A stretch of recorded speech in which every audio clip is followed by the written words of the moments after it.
The air in the trading post of Eboji was thick with the scent of dried pepper and expectation. At 35, Amara was celebrated, not just for her beauty, but for her sharp mind and the vast network of trade routes she managed.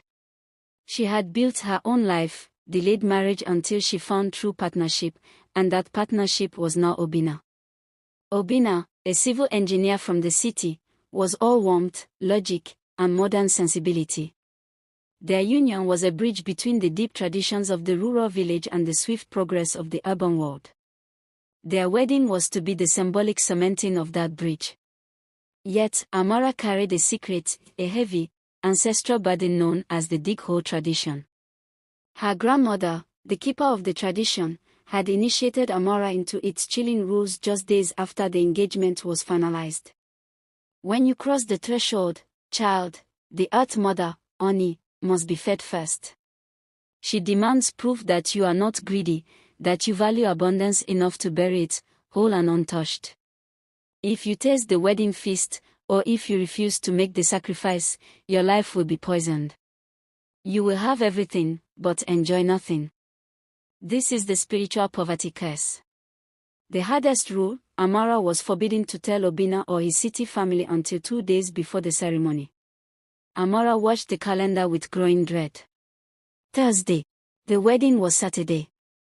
The window of silence was closing.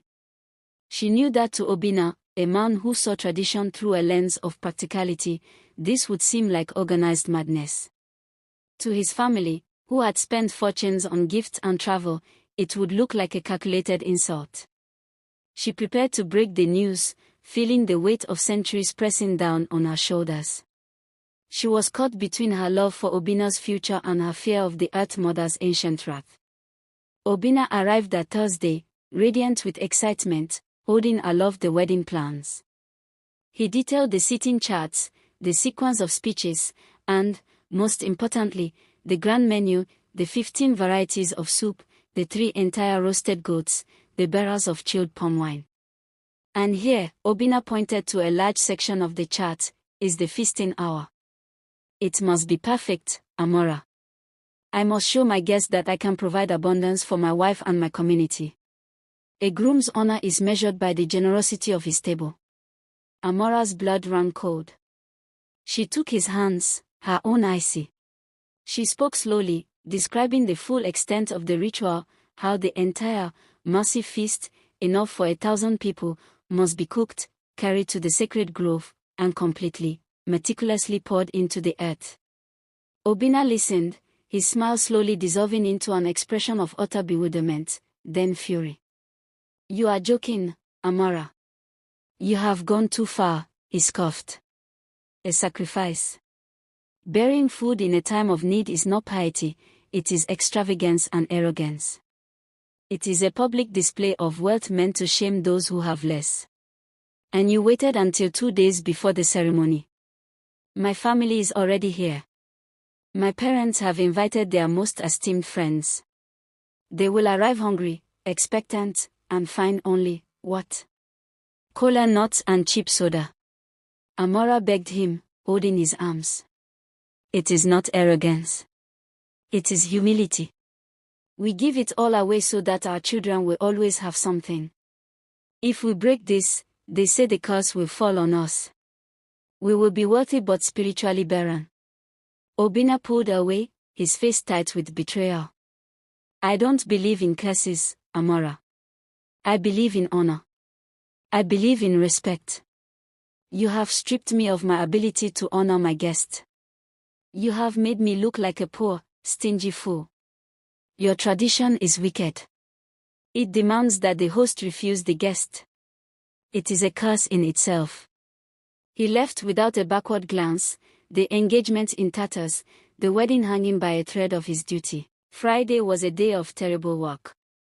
Amara, dry-eyed and grim, oversaw the cooking. The whole village, bound by their fear of the Earth Mother, worked with a feverish intensity. The smoke from the kitchens rose like a pillar of guilt. At dawn on Saturday, the sacrifice was made. Amara walked with the procession to the sacred grove. She watched as the enormous pots, filled with fragrant stews, glistening fish, and mountains of rice were tipped, one by one, into the yawning, silent pit. It was a spectacular waste, a heartbreaking sight of voluntary starvation. The food was beautiful, yet utterly unavailable. Back at the village square, the wedding proceeded. Obinna, pale and rigid, went through the motions. His family wore their anger like visible shouts, exchanging tense whispers with their guests. When the feasting hour arrived, the vast pavilion sparkled. The tables were set with crystal, silver, and fresh flowers. But the waiters served only water, soda, and a small wooden bowl of kola nuts, the universal symbol of welcome, but no sustenance. The murmurs began softly, then grew into a loud, disgruntled buzz. The city guests, unfamiliar with the tradition, looked around in confusion and mounting annoyance. Obinna's powerful uncle Udo, a man who commanded respect in the city and had traveled with a dozen associates, stood up, his face thunderous. "Where is the food?" he demanded, his voice echoing across the courtyard. "My nephew is a successful man. The bride is wealthy. Yet, on the day of their union, they offer us an empty table. This is not tradition. This is a deliberate refusal to share. They have shown disrespect to all who came to bless them. They have chosen the spirit of hoarding over the spirit of hospitality."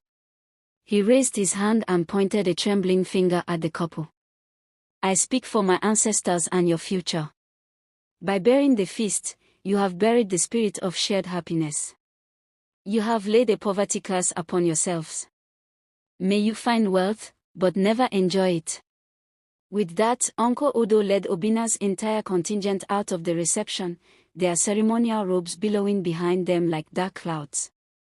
The remaining guests, shocked and hungry, quickly followed, the sound of their vehicles driving away crushing the last vestiges of joy. The curse, once pronounced in the shame of an empty hall, was insidious. Amora and Obinna moved to Lagos, their expensive, modern mansion becoming their tomb. Obinna's engineering business thrived, Amora's trade expanded, and they became, materially, richer than they had ever imagined. But the spiritual poverty settled deep into their bones.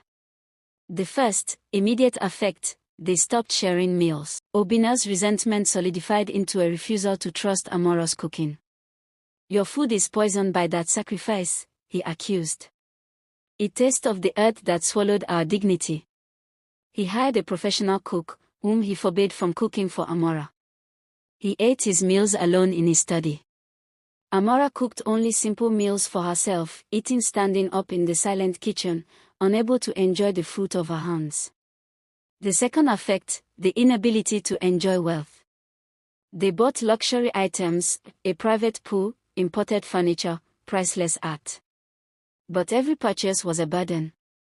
Obinna felt compelled to buy the most expensive item, not because he loved it, but to prove to himself that he was not poor. Amora saw every piece of art as a silent, mocking reminder of the wealth they had denied their guests. They had the means to celebrate everything, but the spirit to celebrate nothing. They had 2 children, but even the parenting was fractured. They managed finances and schedules like business partners, but never shared a laugh or a tender moment. They lived separate, parallel lives within the walls of their golden cage. One night, 10 years into their marriage, Amora found Obinna staring at the reflection of their dining room. The mahogany table was enormous, polished to a mirror shine, and always empty. "Do you remember," he whispered, his voice thin and hollow, "that morning, watching all that good food go into the ground?" "I do," Amora replied, tears finally falling freely. "The curse wasn't about poverty of money," Obinna said, turning to her, his eyes full of despair. "It was about the poverty of union. The ritual demanded that we deny our guest. But in doing so, we learned how to deny each other. We built a life where everything is available, but nothing is shared." Obinna reached out, not to touch her, but to trace the air between them. "I have a big business, a big house, and a big, empty space here," he tapped his chest. "I am starving, Amora." The ritual succeeded. "We are rich in everything but love, peace, and the simple joy of sharing a table. We fulfill the cause by becoming two strangers who can never eat together. He left the next morning, leaving behind a note that simply read, "I must go find the feast I was meant to serve." Amora remained the wealthy widow of a living man. She finally understood that the dig-hole tradition was a test of faith, yes, but a brutal, selfish one. It was designed not to bring blessing, but to inflict a deep, social injury, a poverty of spirit, on any couple who dared to honor it fully. She was the wealthiest woman in the city, living under the deepest curse of all, the relentless, echoing silence of the hearth.